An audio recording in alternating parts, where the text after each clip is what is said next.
मामा अम्मा ओचितो हली वई, ख़बर ई न पई।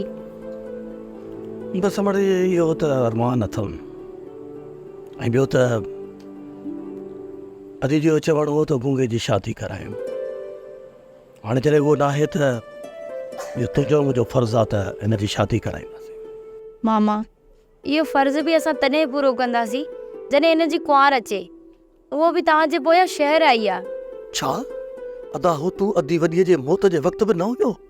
मामा वॾो मामू अम्मा जी मौत खां हिकु ॾींहुं पहिरियां लॾो खणी हलियो वियो।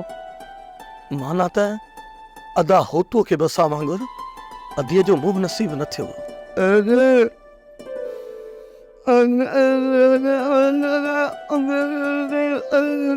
बसि हाणे मूंखे वापसि वञी अदा होतूअ खे ॻोल्हणो पवंदो।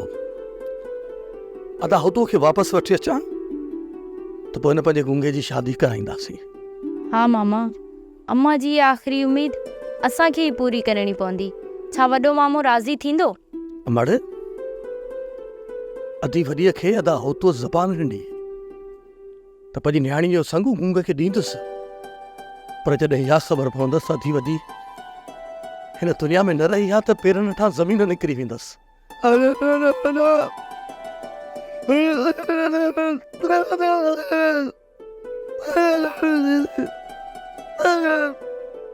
अम्मा तव्हांखे ॾाढो यादि पई करे। असां त वॾा बदनसीब हुआसीं जो अदीअ जो आख़िरी दीदार न करे सघियासीं।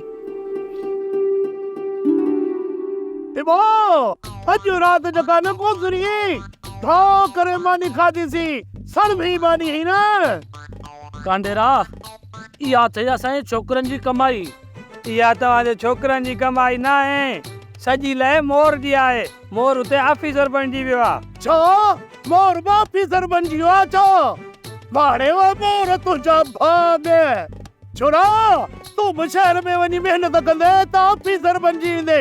हरू बरूअर थींदो त तोकूं खाईंदो। तो वारे छोरे जो भाग हिन निरड़ ते आहे, हिन जा भाग वरी अंगूठो खुलंदा या।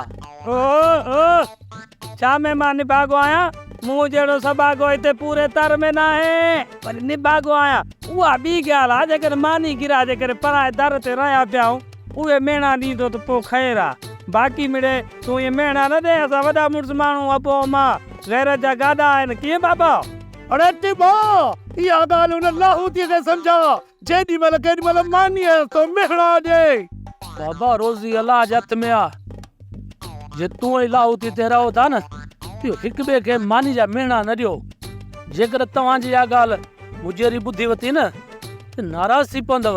सोप सीरियल मोहब्बतुनि जो माग तमाम एपिसोड्स ॾिसो हाणे HD क्वालिटीअ में। विज़िट करियो असांजो YouTube channel Sindh TV HD drama. Subscribe कयो असांजो official YouTube channel Sindh TV HD drama ऐं वधीक अपडेट लाइ बेल आइकन खे क्लिक करियो।